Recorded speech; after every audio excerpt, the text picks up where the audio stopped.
Hello, hello. Today I thought I'd do a different kind of video. Well, because I want to get some more diverse content happening on the channel. And also because this topic came up on Twitter and I thought it was really interesting and important to look at. So, just to let you know what I'm talking about here.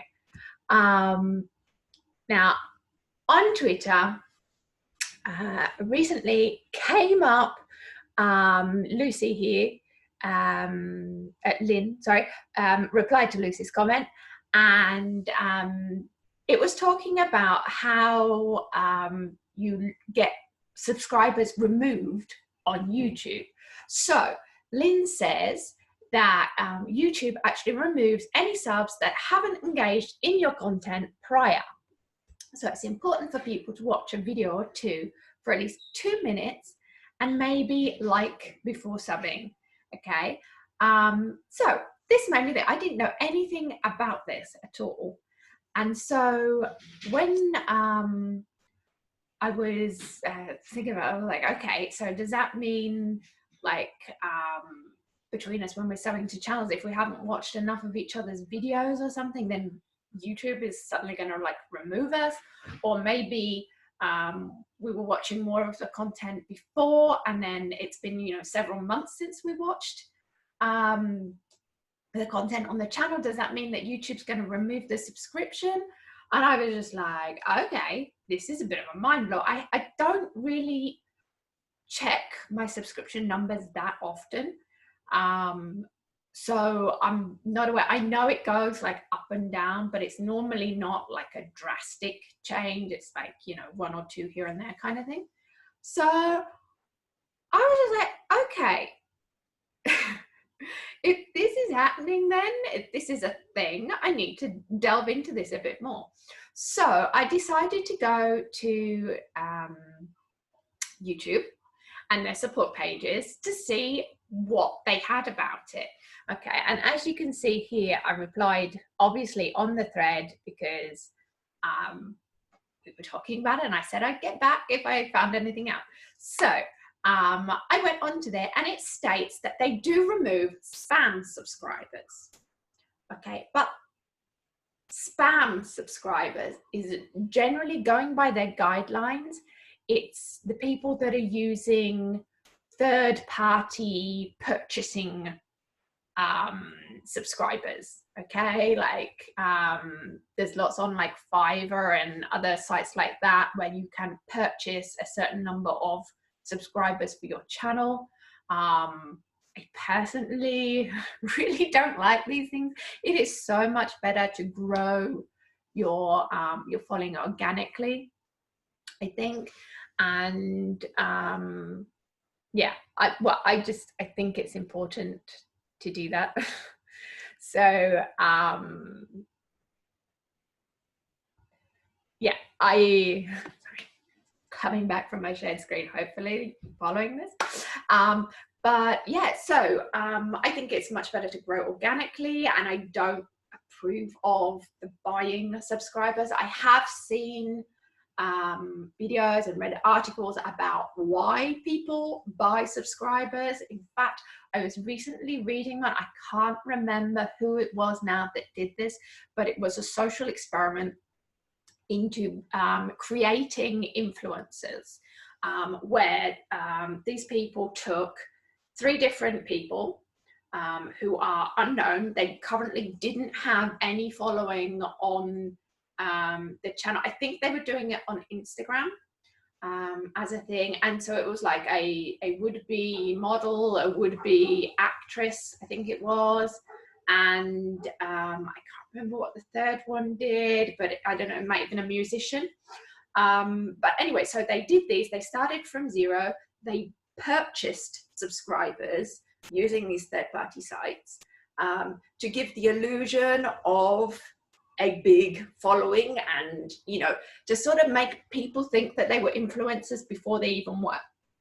And during this experiment, they tried various different types, like going by the models of big influencers on the site, what kind of photos, captions, hashtags, video content, like all that kind of thing. It was all studied to see that if they did it for someone who was completely unknown, would they be able to trick the public into thinking that they were actually worthwhile following and therefore should actually become influencers in their own right.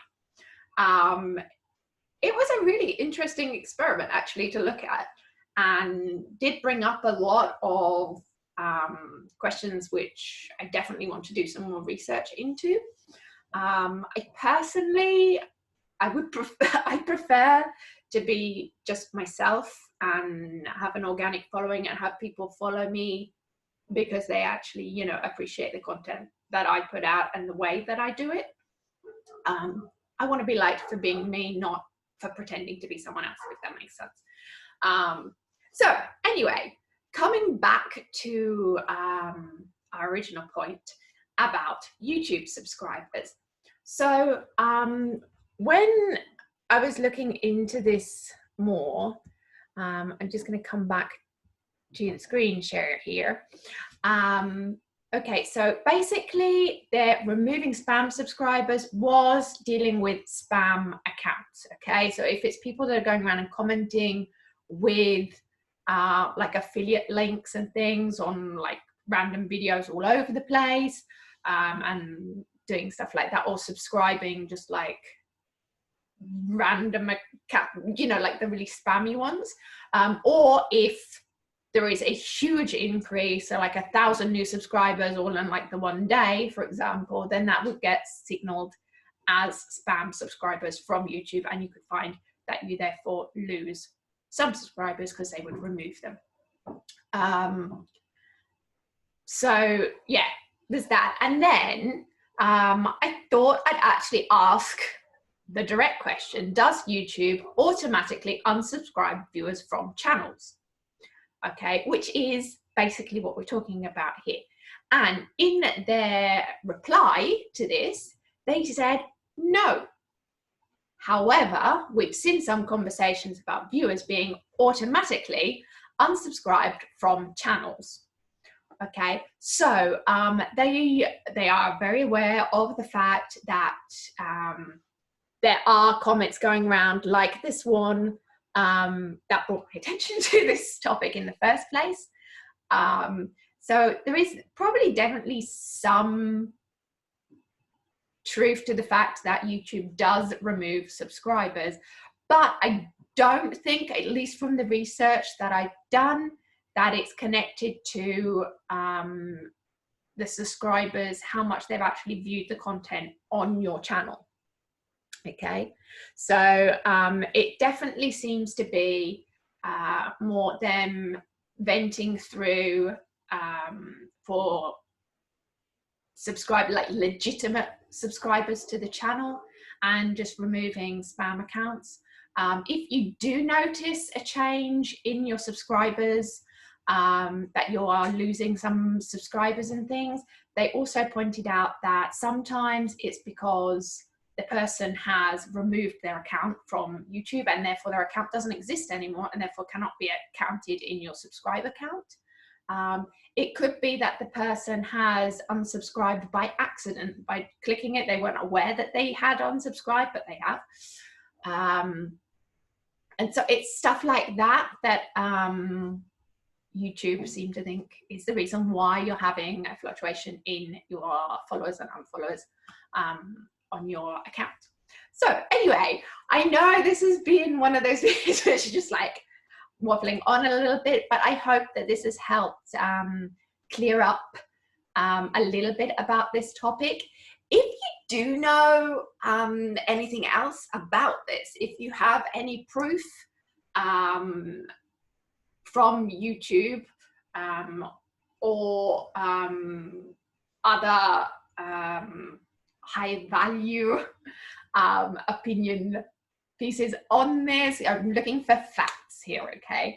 So if you do have some solid evidence that supports the fact that YouTube are removing subscribers who have not actively viewed a certain amount of your content on your channel, then please do let me know about it, okay? Because I'd be really interested to find out. So please leave a comment down below and let me know what you found out about that. Also, just curious, I mean, how much fluctuation do you see in your subscribers between those that are subscribing and those that are unsubscribing? Have you seen any drastic changes? Also, if you have opinions about this whole purchasing subscribers thing, which is actually against YouTube terms and conditions, by the way, so I don't recommend doing that. Apart from my own personal beliefs on the matter, which I described earlier, but it's actually, you could get booted off the platform for doing it if you get found out. But I would like to know what you think about this. Also, through other channels, like I was saying about, they did the experiment on Instagram and things. How much do you buy into the whole influencer thing? You know, like, do you look at the number of subscribers that a channel has? Is that something which, you know, will affect whether you subscribe to that channel or not? You know, are you only looking to subscribe to high subscriber counts channels, or, you know, I personally actually subscribe to a lot of the newer accounts that actually have a low number of subscribers, because I want to support the people that are just starting out, and also find some really amazing content. You know, just because someone's not been doing it for very long does not mean that they're not going to put out some really good content. Specifically for BookTube, I have discovered some awesome channels which have only been in existence for like a month or 2 months now, and these people are putting out some really quality stuff, actually far better quality content than others that have been doing it for years. So, you know, I personally don't buy into that. But anyway, yeah, let me know what you think about this topic, because I would love to hear from you. Anyway, that's it for today. Thanks for watching, and I'll see you next time. Bye.